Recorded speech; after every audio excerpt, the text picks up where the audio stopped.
my name is not protocol, and I ain't nobody's stigma or statistic. Hey lady, you know who you are. You think you helping me by inserting me into the system. You think you know me. Just another little black boy needs saving. Well, my mama loves me, I'll have you know. You don't love me. You don't even know me. You don't know my black life, my parents' black love, black struggle, my black history, my black community. My mama says slavery is alive and well. I didn't believe her, but she was right.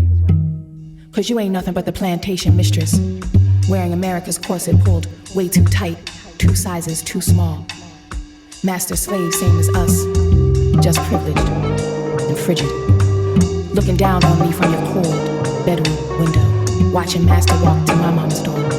Resentful you, hateful you, hating me under the guises of helping me do good to you. You bitch, you. I call you out of your name.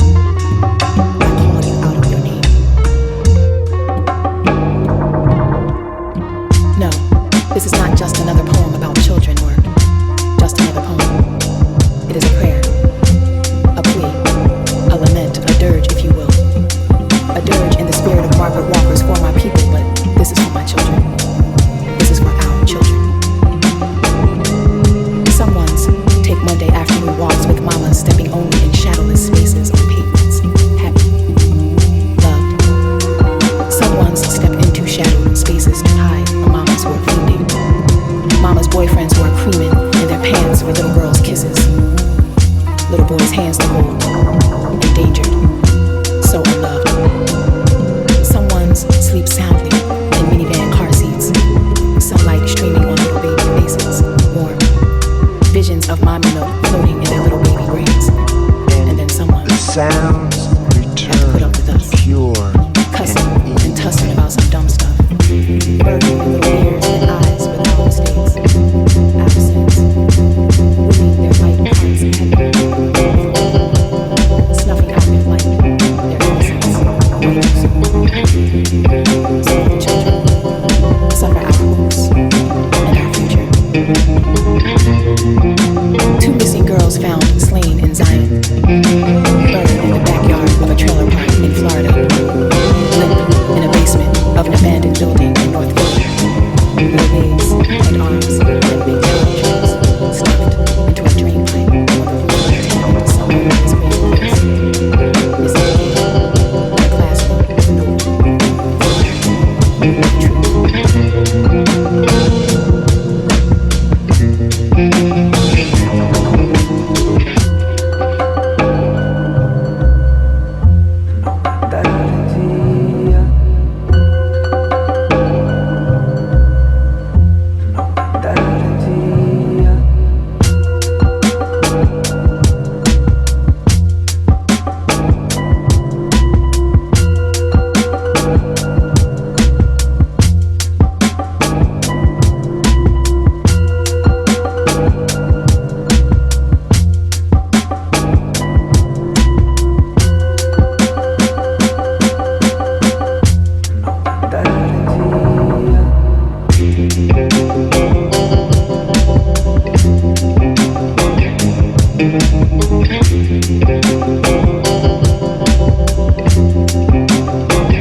message to artists and to anybody else who cares to know this.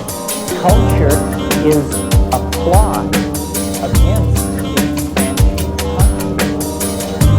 and this plot prosecutes its goals through a limiting of language. Language is the battleground over which the fight will take place, because what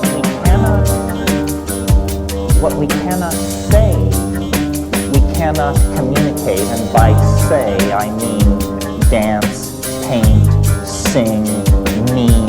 What we cannot say, we cannot communicate. We can conceive of things that we cannot communicate. And I think every one of us here has done that. And that's a thrilling thing. That is the deep homework, the psychedelic sees things which no human being has ever seen before, and no human being will ever see again. But in fact, this has no meaning unless it is possible to carry it back into the collectivity.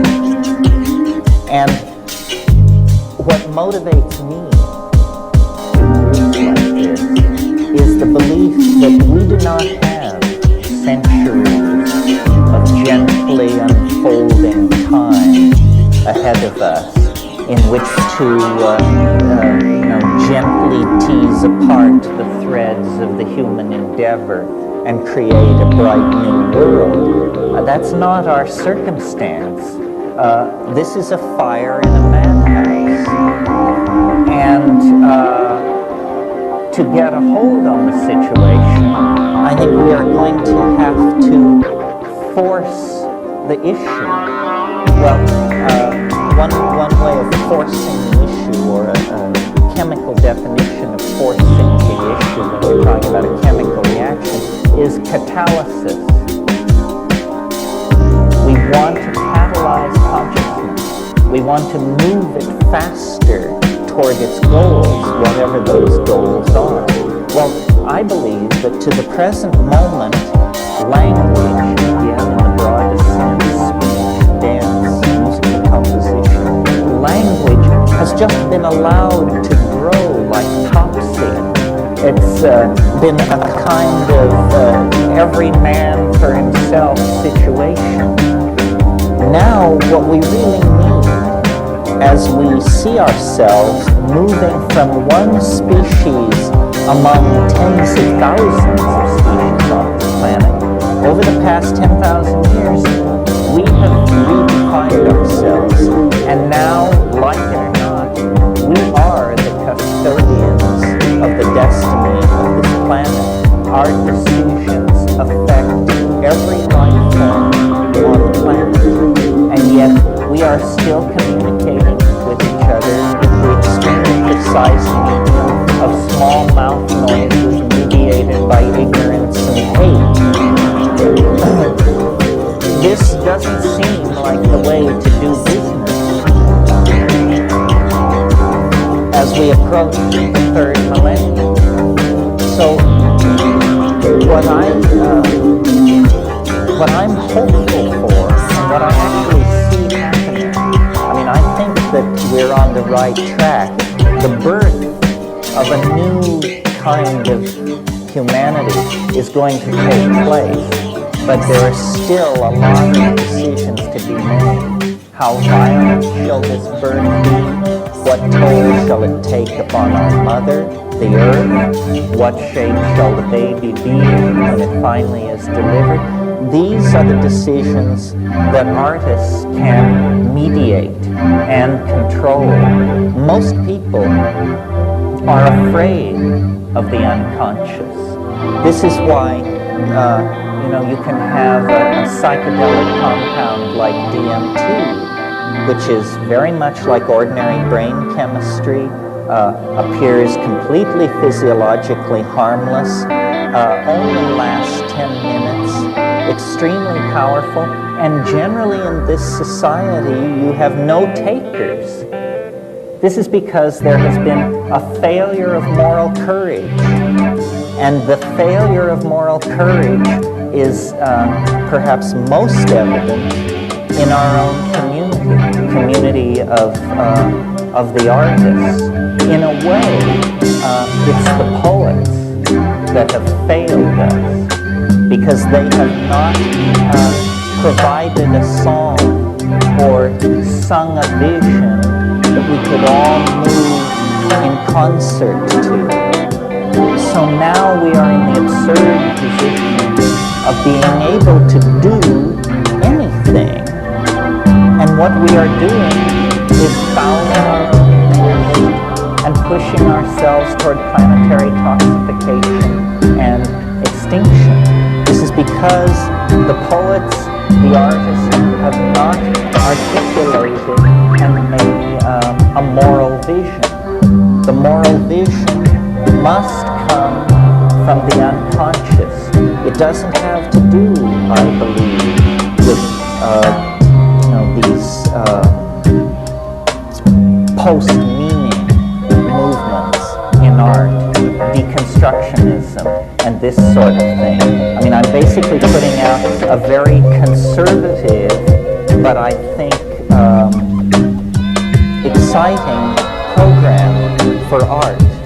That art's task is to save the soul of mankind, and that anything less is a dithering while Rome burns. Because if the artists who are self-selected for being able to journey into the other, if the artist cannot find the way, then the way cannot be found.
But if you've never tasted a donut, you wouldn't really know how sweet and how good a donut is. You've never had that experience. That definition is like that. That should give an experience sweeter than the sweet this donut. It gives the experience of the sweetest nectar of life, pure bliss consciousness. As Maharishi says, those who don't know, they don't know. Those who know, they enjoy. I hope this following documentary gives you some good news about the sweetness of life. Detroit and Portishead.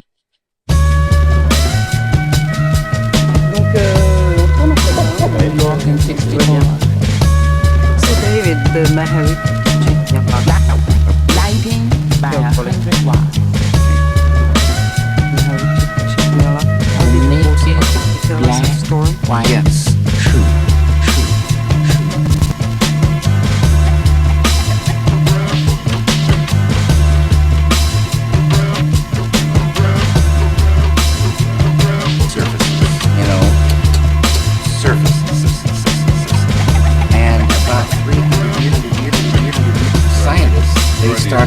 Started tear down the stupidity and corruption and put up in its place this wood and what was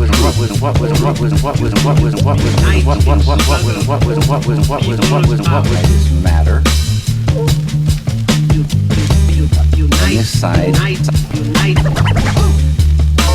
mind and matter. Scientists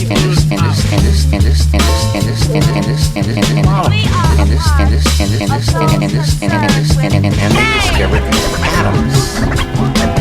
They say all these things we learn about. He went electrons and neutrons.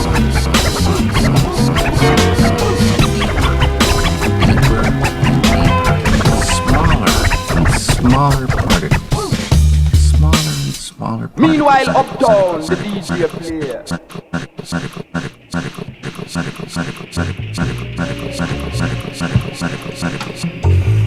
The four became Everybody's so concerned three. about heroin, Deeper. marijuana and all that.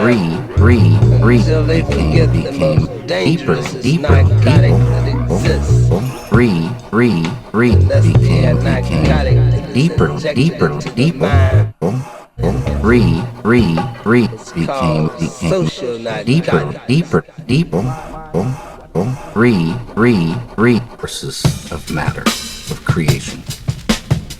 Not only they discover the found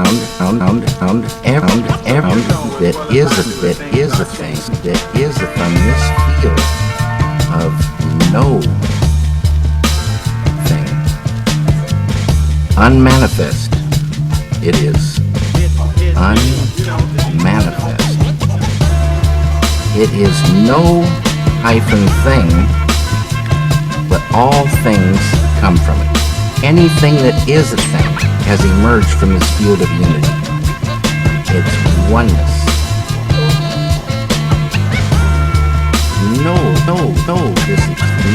This is.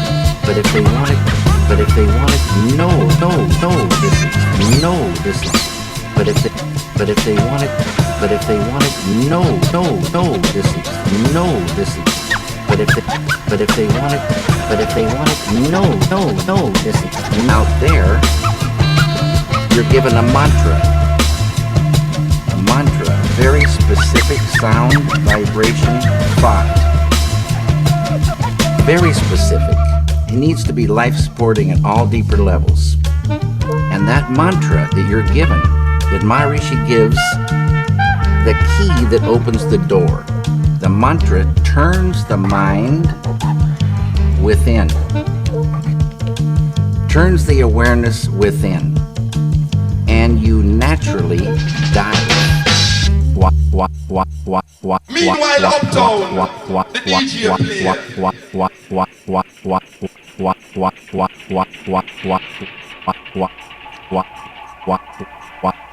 Deeper levels of mind and deeper levels of intellect correspond to deeper levels of matter. At the borderline of intellect, you transcend. Transcend is the key word. It means to go beyond. You're going beyond field of relativity, duality, experiencing pure, unbound, infinite consciousness.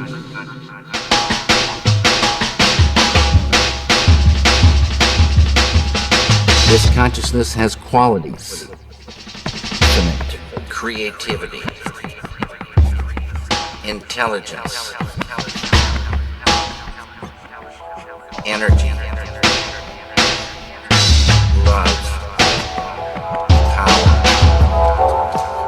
and bliss. Dynamic.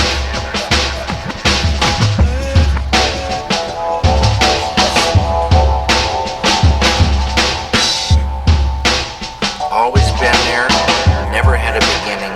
It is and it will be forever. Unbounded, infinite, eternal, immutable, immortal consciousness, fullness. Any human being can experience this easily and effortlessly with transcendental meditation. Transcendental meditation is just a vehicle to get here. When you experience this level, you enliven it, and it grows in the individual. So if you started with a ball of consciousness this big, everyone has consciousness. Consciousness is the way to understand consciousness. If you took it away, you'd see what it really is. If there wasn't any consciousness, we wouldn't exist. And if we did exist, we wouldn't know it. Emness of life. It is life itself. Tied to consciousness is all this: creativity, intelligence, energy, love, power, bliss, dynamic peace, all positive, light of unity, all positive.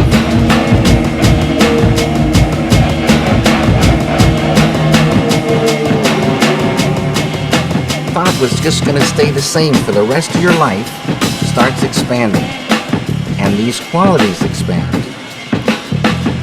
So grow, creativity, intelligence, love, energy, and this ball of consciousness is now expanding, and you're owning unconscious or subconscious more and more and more. Side effect of the growth of this consciousness is negativity starts to recede, tension, right, all these things, stress, anxiety, sorrow, depression, anger, hate, fear, all starts to go. Can't live in the light of this. In schools, when there's stressed anxiety, horror stories, depression, so many people on pharmaceutical drugs, suicides, shootings, stabbings. You give a student this technique. It's easy to do. It's not concentration. It's not contemplation. Concentration, contemplation keep you right on the surface. You're not transcending. It's this field that does everything for the human being. This field. And you experience this field when you really get there and transcend. This is transcendental consciousness. It's, there's so many names for this field. The Tao, kingdom of him, names for this one field, the absolute totality. In Vedic language, this field is called Atma.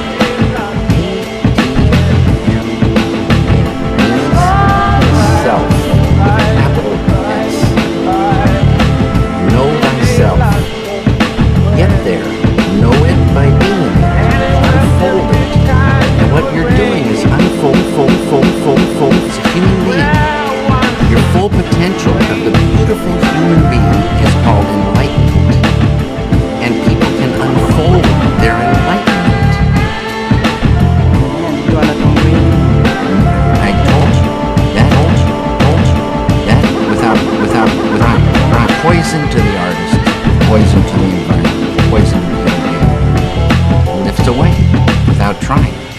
But it's not that you become numb and sleepy and don't want to work. You get more energy, more enjoyment of the journey. And negativity lifting means that conduit of the flow of ideas, the flow of creativity, is not cramped. Negativity restricts that flow. So, and you can still have a righteous anger, being very strongly for something or against something, beautiful. But the kind of anger that is just bitter, just like selfish kind of anger, no one wants to be around this kind of person, and the person's poisoning himself. The person can't work so good. That's mind control. Negativity is really mind control. Depression controls the mind now. You can't work. Anger controls the mind. You can't work. Sorrow. Some people hold sorrow for years. And you want to visit them and cheer them up, but it doesn't do anything. Get them a chance to transcend and watch what happens. Sorrow will lift away. They'll be back on the road. Started 34 years ago to go deeper in spiritual journey, but it's lately only that you decided to go public. What was the nation ready for in the world that really want to talk about it? Ours is a brand new world of all at onceness.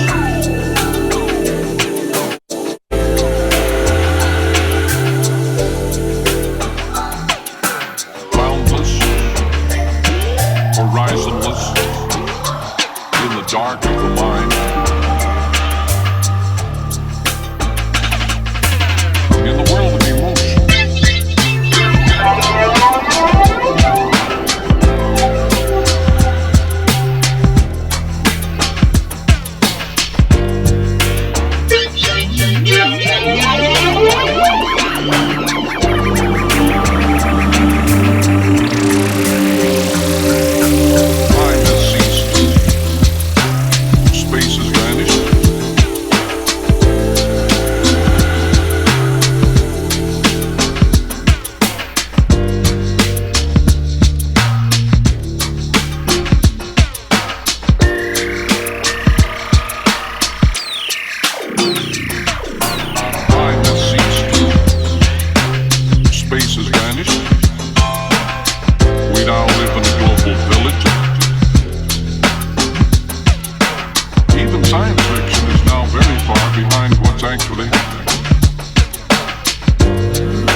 conceptual way of knowing is pretty useless for knowing who or what you are in the depths of your being, or to get even an inkling of what might be the deeper meaning behind the word God, to get a sense of what that your conceptual mind cannot really help you, although sometimes certain words that one uses can be helpful as pointers but not as explanations. A word can point you in the right direction of non-conceptual knowing, so we can use a concept as a pointer towards non-conceptual knowing. For example, when I say stillness, the possibility of letting go of the stream of thinking and becoming still.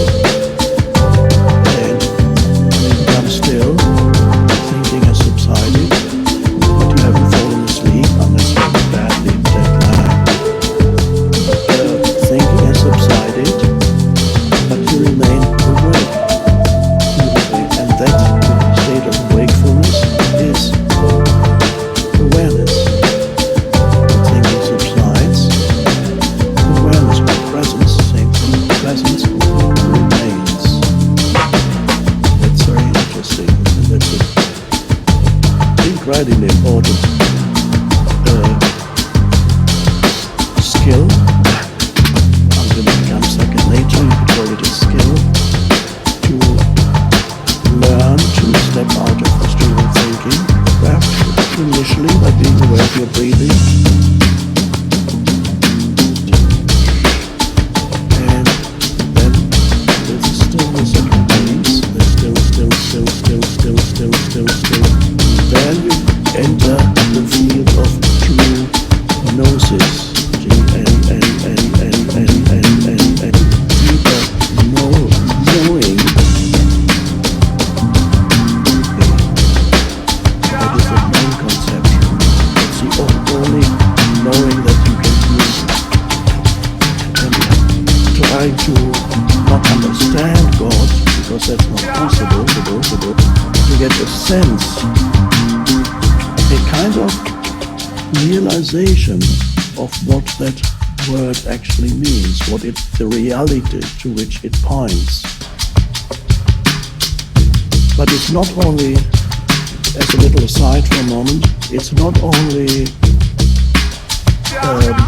knowing yourself, where the non-conceptual knowing is important. The non-conceptual knowing, to become familiar with that kind of knowing, is important even in this world. Knowing things in this world, again, you can know things through mental concepts, the screen of mental concepts, or you can know things more directly without conceptualization, a totally different way of knowing. And I emphasize that both are necessary for a human being. But in our civilization, most humans are completely lost in the conceptual reality. They can no longer, very rarely, not at all, relate to this world without the stream of conceptualization, which is the thinking. Immediately later, everything that they experience, every sense perception, having a mental commentary about every sense perception. Oh, look at that tree, isn't it lovely? Oh, no, it's cold. Isn't it a tree that is in the last year in such and such a place? And now you don't even have to rely on your thinking, you get your phone out and say, let's see what this tree is saying. There's an app for it here. There's an app that you take a photo and it tells you what the name of the tree. So you can go, oh, this is I have that app, by the way, because sometimes it's quite nice to have. But if you're trapped in that, if you cannot relate to the tree in any deeper way than through concepts, that's very limiting. Both in life, but I don't emphasize concepts because you have far more concepts than they need. Everybody is trapped in conceptual reality. Humans yourself have made themselves into a conceptual entity, which is the ego, the narrative of me that you call my life. So that learning this way of knowing that is non-conceptual, not learning it, rediscovering it. Because before you, that's where existential mind, thousands of years they have a bit more access to this non-conceptual knowing. So when you look at the trees are wonderful beings. And even this new property here seems amazing. In this case, yes, they have olive trees. But so knowing that it is an olive tree does not necessarily mean that you're trapped in the concept. You know it's an olive tree, but you're not trapped in the concept. You're still able to then let go of the concept and then look at the tree. And you still want to look. Maybe you even touch it, but not necessarily. As long as there's nobody wrong, people might think you're weird. So you look at the tree, and you're still at the same time. And then you can know the tree, not through concepts, but science. You can sense the life of the tree. Not we are using it in the realm of what is perhaps conventionally called mysticism. But that's just a word. It really means it goes to a deeper knowing. But our civilization dislikes that because our civilization is dominated by conceptualization and the ego. There are egoic entities everywhere, not just individual egos, but egoic entities, like even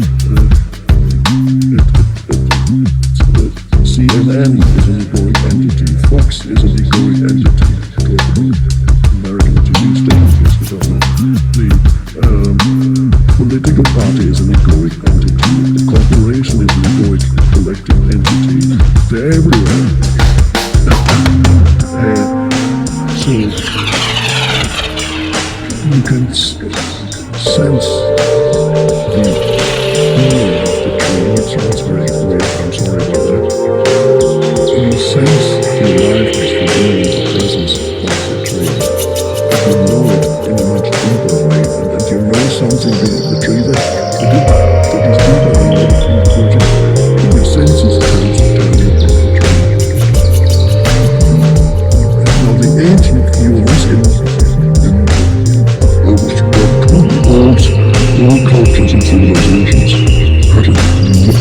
No access to this.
crossed my mind that he was rather enjoying seeing me in a bit of a lather too. Well, it's not far now, just around the next bend now, thank the Lord. Am I using your gem? Am I using your gem? Am I using your gem? Am I using your gem? Am I using your gem? Am I using your gem? Am I using my am using my am using my using your gem?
We're pure